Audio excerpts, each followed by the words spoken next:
The giant Earthship Ark, drifting through deep space over 800 years into the far future. Its passengers, the descendants of the last survivors of the dead planet Earth, locked in separate worlds, heading for destruction. Unless 3 young people can save the Starlost.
Hello and welcome to another episode of Could Have Been a Classic. Please subscribe, give this a like and give it a share. And I would be so grateful. So, 1972, big names in this.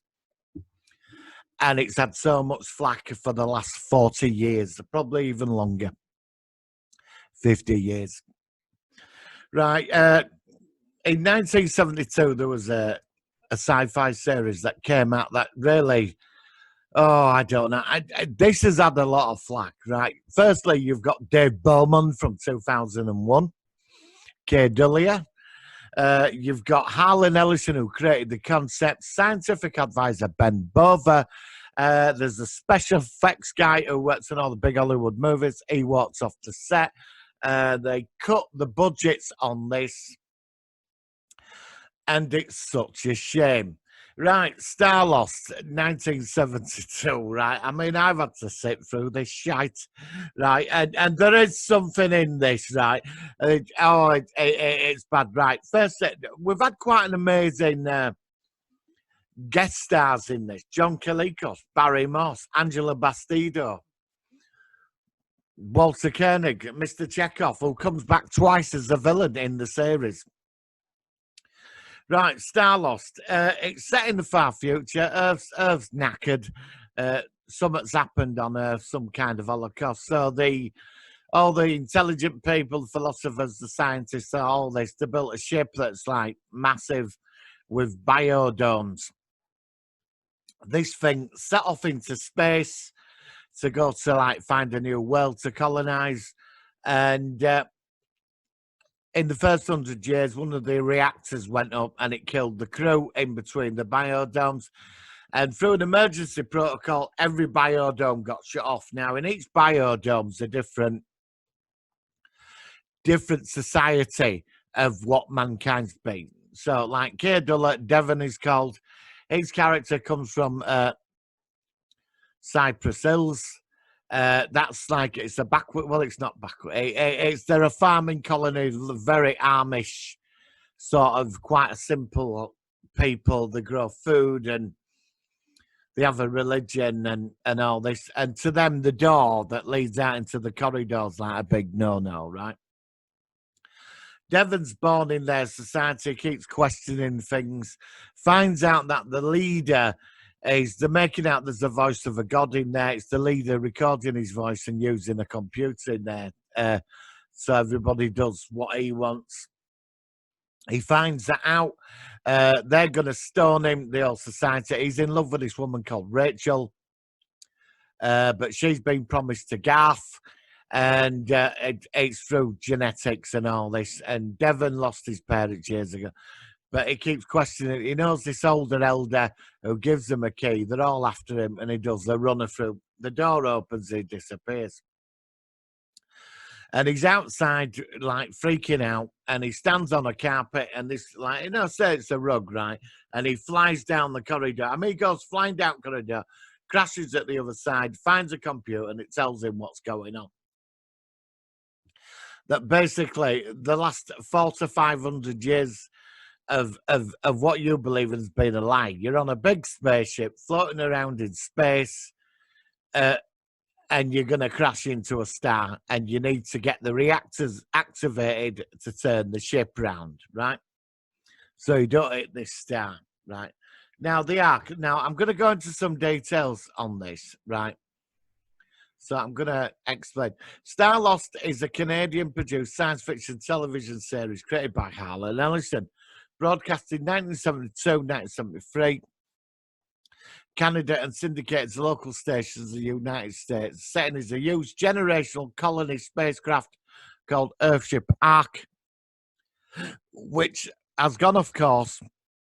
Many of the descendants of original crew and colonists are unaware, however, they are aboard a big ship. The series experienced a number of production difficulties, and Ellison broke with the project before airing its first episode. Right, so, foreseeing the destruction of Earth, humanity builds a multi-generational starship called Earthship Ark, 50 miles across, 50 miles wide, and 200 miles long. The ship contains dozens of biospheres, each kilometers across, and housing people of different culture. The goal is to find and see the new world of a distant star. In 2385, more than 100 years into the voyage, an unexplained accident occurs, and the ship goes into emergency mode, where each biosphere is sealed off. And that's basically it. It's like, so what happens is, like, when Devon finds this out, he goes back to Cypress Corners, right? As I call it, I'm going to call it Cypress Hill. And he's got a key, and he opens the door. And they're all freaking out, and he's a sinner and that. But he goes for Rachel, the woman he loves, but she's promised to Garth, which this is just gets ridiculous, right? But Garth he takes Rachel with him, and they go through the door. And Garth says he's going to go bring her back because she's promised to him, even though she don't love him. And he goes out looking for them. And they end up in, like, wandering around ship, and they get to the command bridge, and they start learning about the situation. Now, what goes on here is, like, each week they end up in a different biosphere, right? Like, they've got this key that can get them into places, right? So they end up in, like, different, like, worlds each week because they're looking for, like, engineers, technicians, and all this. Now, every dome is a different society, so some are technologically advanced, right? So what happens is, and some are a bit weird. I mean, there's some strange ones, right? Now, now they lost the plot with this somewhere down the line, right? Because I watched this from episode 1 right through. And there were some things in it just didn't make sense. So, like, in one of the first episodes, they end up going into a dome where it's just full of men. And they're all fighting each other. And they've got machines that clone men. It just makes men. And John Kalikos, Baltar, he's like the governor of it. And Barry Morse is this priest. And they've got the engineering schematics for art, but they think they're holy words. I mean, this type of thing. And they haven't seen a woman in 400 years. And they think she's a goddess when 3 of them go into there. Because when Garth finds out, who goes off to bring her back to Cypress Corners, he can't handle it at first. And after what they know, they can't go back.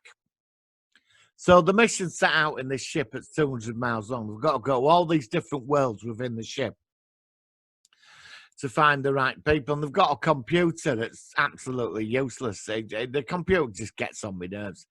Like, you sit in a chair and its head pops up and all that. So, like, each week they end up in these weird domes. Like, there's one where they go to a forbidden dome. It's been sealed off.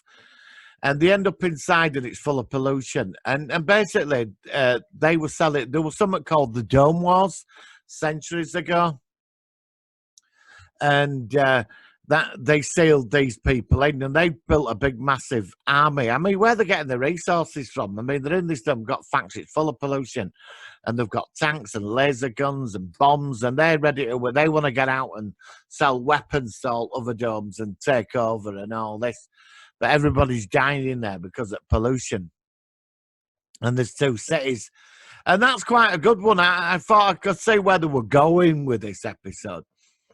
I mean, don't get me wrong, there's 1 or 2 stories in that when they're going into this, there's how do you say, there's some intelligent stories in it. It is such a shame this series had so much potential.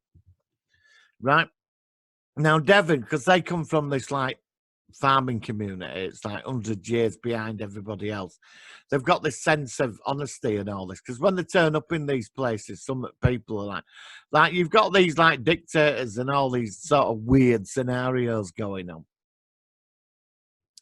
on board this ship, and it's the one where it's just a society full of men. It's ridiculous. It really is. It's and she turns up, they've never seen a woman before, and I'm sat there thinking, well, how are they all breeding? So anyway, they're all being cloned or recreated or something.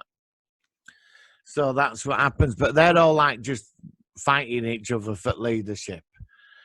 So no, we didn't get to. No doubt they would have had a female dome where they'd probably been, in reverse. And this, so they end up in one where it's a psychic. Well, it's where everybody's in fear and they're paranoid, and it's being controlled by these 2 people in a room because they're making experiments to get everybody paranoid. And there's never any resolution with this episode, with the 2 people scientists in this room controlling it all. Now, a lot of the people in these domes, some of them know it's a big spaceship, but they're sealed in; they can't get out. And a lot of them don't. I mean, this is what's crazy about it. There is something in this. It's in some sense, it reminds me of Logan's Run a bit. You remember the 70s set where they're going from one place to... It's like that, where every week they end up somewhere. But then in between, the big ship in the middle holds all these domes together. They might find the odd person wandering about. They meet one guy one week and he's just breaking into every door and room and he wants to get off the ship. And they're looking for a backup bridge, and they find the dome that's a backup bridge, and it's run by telepathic children, right? And they don't grow old. They take this drug that keeps them all young. But when they get to destination, they're meant to stop taking it and they grow old and get married or whatever. So that's the plan. And Devon figures out that they're in a training scenario. It's not the real bridge. They're just being trained, how to fly the spaceship and engineering and that. So, you're getting your answers already, but they never go back on any of this because none of it makes any sense. So, they get back into the center ship, they meet people, and then Chekhov turns up from Star Trek, right? As an alien called Oro. He lands on the ship and he's trying to fix his own ship, and Devon don't want him taking parts and all this. And he finds a woman in this dome and she's on her own, and she's going to die unless he gets her back to her planet. And he's got an agenda. So he escapes at the end and heads off back to his planet Azar or wherever it is. And then he turns up in episode 13. He wants to take the Ark to his planet for all its technology and wealth and everything on board, right? And then, I don't know, put all the humans in a zoo because they're quite advanced. But they're not really. I mean, he says they are, but why would they want that ship? So, anyway, he tells his government, look, I failed in my mission. They said, you're not coming back. So they blow his spaceship up. And he escapes from Garth, Rachel, and Devon. Disappears down a corridor. He's going to be coming back as another villain. No doubt he'll get into a dome somewhere and take it over. And that's what it's about. I mean, there's one episode where Garth runs in down corridor and he meets a policeman. I'm being serious. Apparently, they act as a police force, and they've got spaceships where they fly around it. And they're meant to be patrolling part of art. They arrest people. They want to know what you're doing in corridors. So you got a bloody police force, and they're dealing with an intergalactic war. And I'm thinking, what is going on here? And then there's one episode where they have an accident, right? And they tell computer, and the computer says, well, I'll phone an ambulance. So there's like a medical dome where they dispatch a spaceship somewhere along the ship, and these like medical people turn up. So I mean, your answers to this, because like when they go to like the one with the place where they're building the guns and the arm, the seals off one, there's people on board this ship with the technical knowledge to change everything, to fix the problem of the ship, right?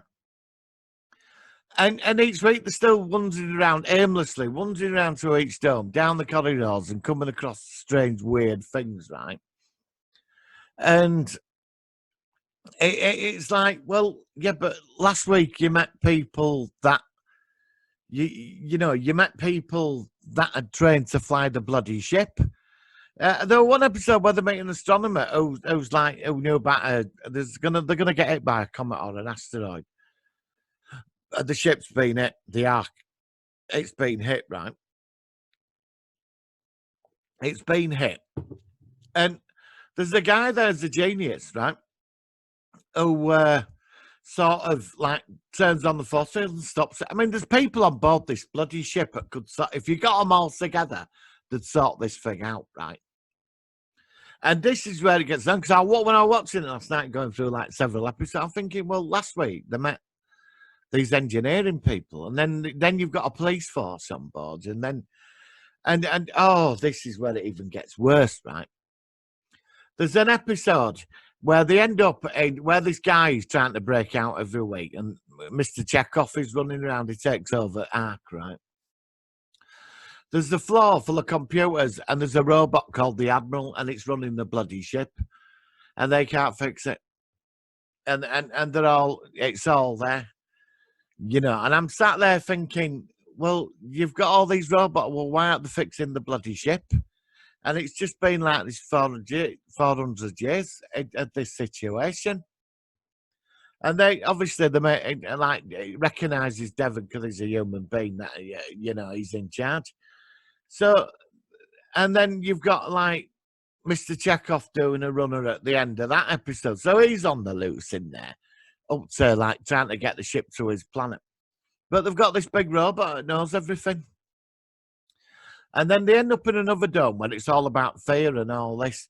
And there's a supercomputer called Magnus in there, but it's been shut off from the rest of the ship because it's too dangerous. Because if they alter it, they've got to download its final part of its program. It'll end up like taking over and getting rid of everybody.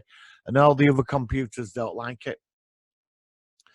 So, like, anyway, they end up getting rid of it at the end because it's doing strange things to the heads and they're all seeing illusions in this. And they get outside the dome, and this big, like, glowing computers, they're going, we will not forget what you've done. Magnus was one of us.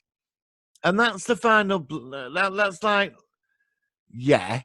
Like, so you've got all these computers with all this knowledge, and not one of them are capable of sorting this bloody ship out.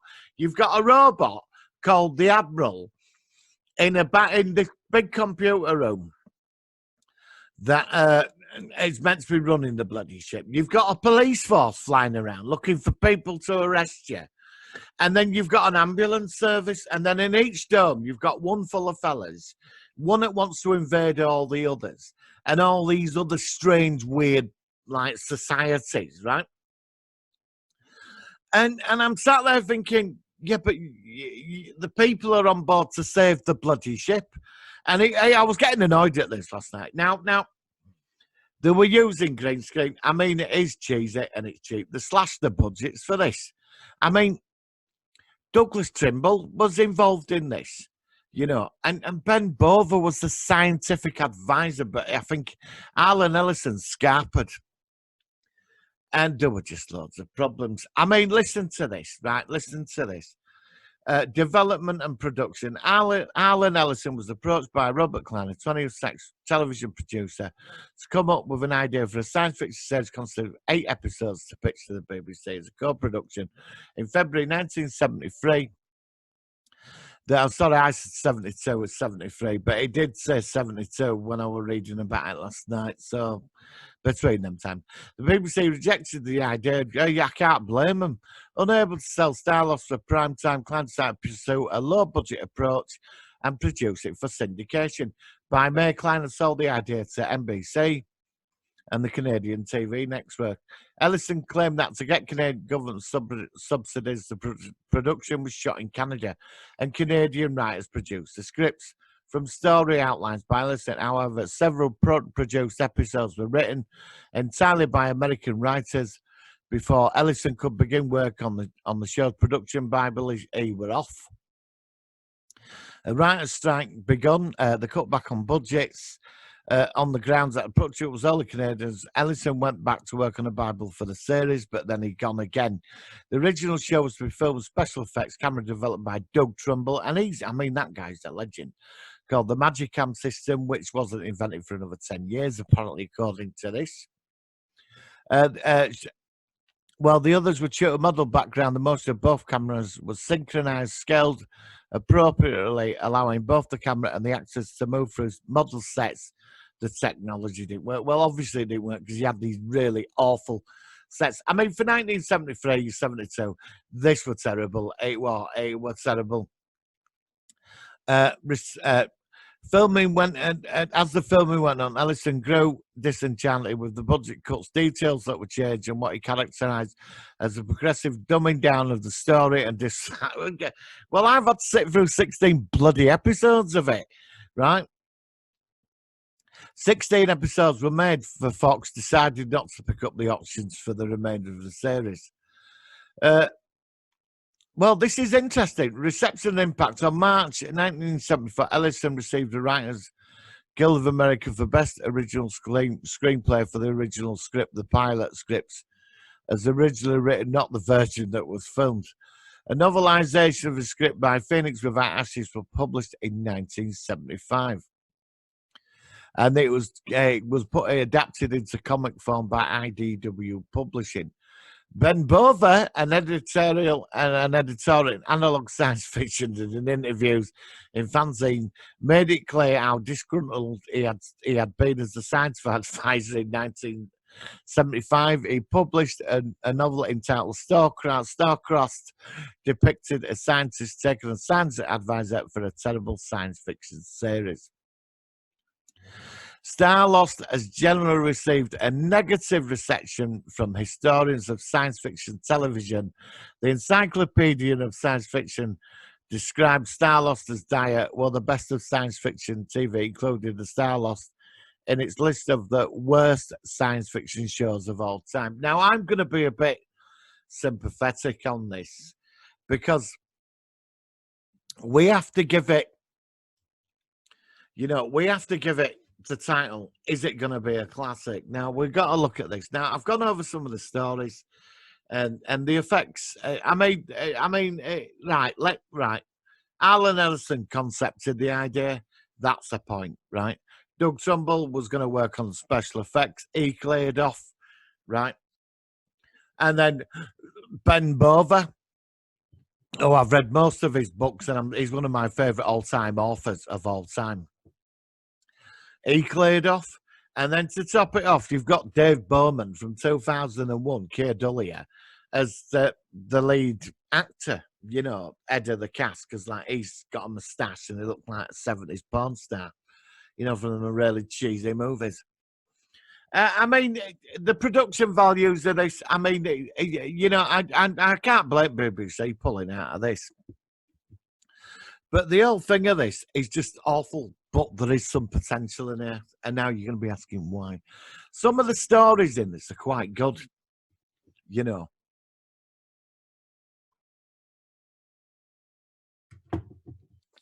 Sorry, it's in the morning and I'm on my second coffee. Right, some of the stories in this are quite good. Now, where they come across some of these weird, strange societies, like the warlike one, the one like the Society of Men, where women died off, and how it works, and stuff like that. And there was one about the computer, which I quite sort of didn't mind that. But then again, it's like you're getting episodes that just don't make any bloody sense. You've got a police force flying around it, walking around arresting people. You've got a hospital service that go off flying, being called 999 or 101, and they turn up at the door. I mean, and yet there's these domes where people don't know that anybody else exists. A lot of them don't even know they're on a spaceship. Some of them do. And then to top it off, like I said earlier, there's engineers and all these people that are trained in high technology. I mean, bloody hell. I mean, they're telling them in each episode, look, we're going to crash into a sun. We're all going to die. So, I mean, the first thing you're going to think, well, you know, I'm not going to go and set politics of my little dome I live in, being a dictator. I'm going to go out there and sort the problem out. There's a computer network that just don't make any sense. That annoys me with this guy whose head keeps popping up with a beard. He's going, can I help you? And I mean, he's an absolutely useless computer. And them three, each week, just end up wandering about everywhere aimlessly because they ain't got a clue about any of the technology. I mean, they're learning stuff. And then you've got Mr. Chekhov, who could have been a potential supervillain, running around in the Ark spaceship with his own agenda. You know, but there is something in this. Now, what makes this good? And this is difficult because a lot of people have panned this, right? And to be honest, I saw this a few years back. I think it was about 2010 because it was released on VHS, and I did catch one of the edited movies years ago, and I didn't mind it, because I love retro science fiction. And I've got a thing for cancelled TV series. I just got this thing for anything that gets cancelled that adds some potential. Now, the conceptualization of this ark floating through space and all these different biospheres, like with different societies and all this, preserving the best of humanity to take to this other planet we're going to colonize, right? And that is so cool.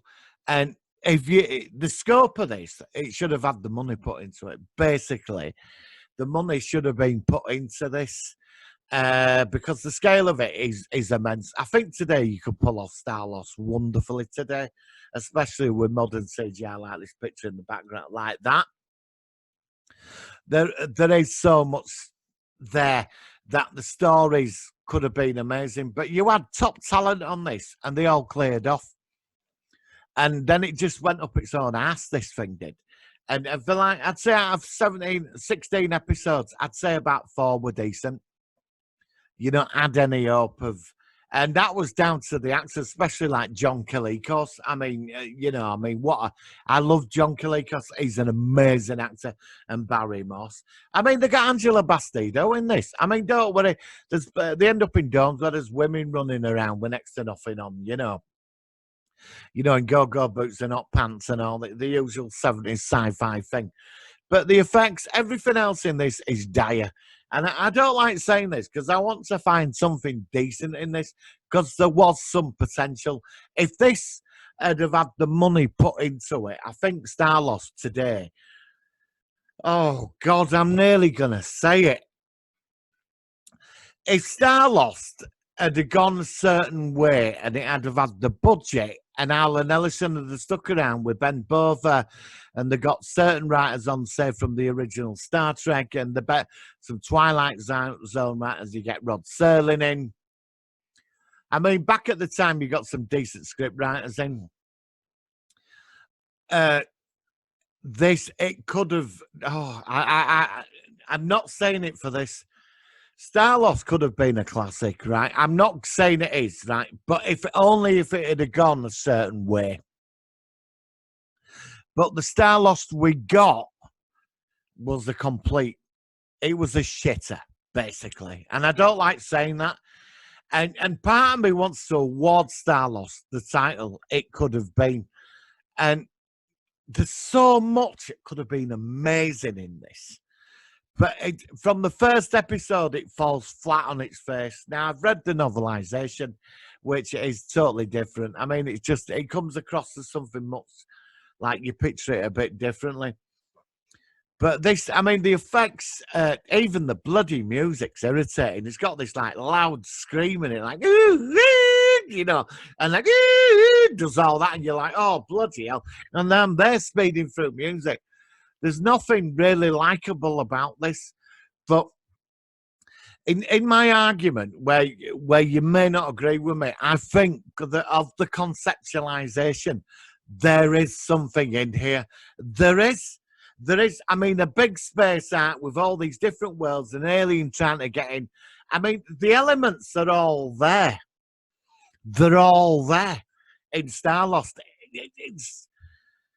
And I mean, Blake Seven had better effects, and I'm a big fan of Blake Seven, but that's a classic, isn't it? Blake Seven's legendary. And I don't know where I'm going to sit on this. I want to award it, but I can't. You know, do I walk away from this, or do I call Starlost a classic? Or do I just walk away and like be flushed down toilet? Because I think Starlost has had a bad time from fan base. I really do. There is something here. But everything else, the production, the story writing, I mean, all of it's just terrible and it cheesy. And I mean, it's not the cool cheesiness. This is, I mean, it's bad. It is bad. So I'm going to say it, and I'll probably get shot down. Because of the points I've made, especially about the concept of it, it could have got the title. And the casting's very good. I mean, Gay Rowan, she's lovely. Who plays Rachel? You got Garfield. Actually, he's quite a good character. Him. It's funny, really, because when he becomes a police officer for the Ark Police Force, deal with intergalactic things as well. Don't even go there on that one, right? He actually suits being the police officer. It's funny enough. It's like they found him the right part, you know. But I mean, it is just bad. I'm sorry, I can't award Starlost the title. I can't, even though that what this could have been. It could have. I mean, even if this had got a season two, the damage had been done by the first series. I mean, I have sort of enjoyed watching this. I mean, it has been, it's been tooth grinding. Do you know what I mean? But there is some. I do like the characters. I like Keir Dully as Devon. I think he plays this moralistic force for good. And I like that about him, you know, and they're learning very quick about the situation. But every week they find the people that could fix the ship. And then they just clear off and wander on to the next thing. You know, they lost it. Now, now could I give it half the title? For the conceptualization, there's something here. It's just amazing. But the rest of it is down the toilet. I'm sorry. Starlost, I'm going to add, this is my final judgment. Starlost, it could not have been a classic. Starlost would have to be reset, remade, and redone. I was hoping I could go down the cult level on this. I can't, there's just no hope for it. It's that bad. I mean, the effects are dire.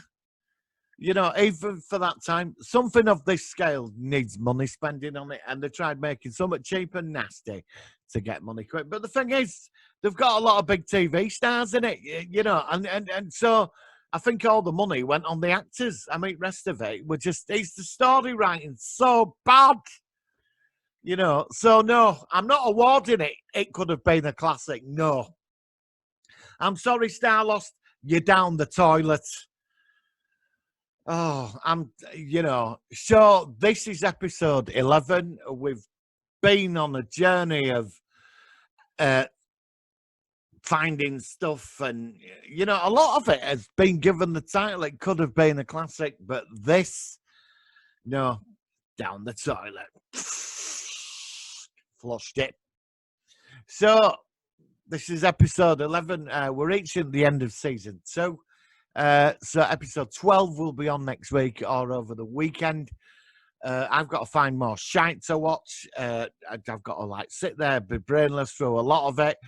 And I have got season 3. I've got it all planned out, which will get interesting. And I think we'll be going more modern in the next season with stuff made with, say, the last 15 years.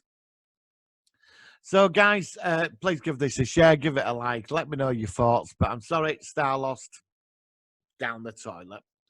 Right, guys, I will see you on the next video. Stay safe and, you know, and just don't, well, give it, well, I recommend watch the first episode. I mean, you could watch the first episode. Let me know what you think if you watch this. You know. All right, guys, take care, and I will see you soon.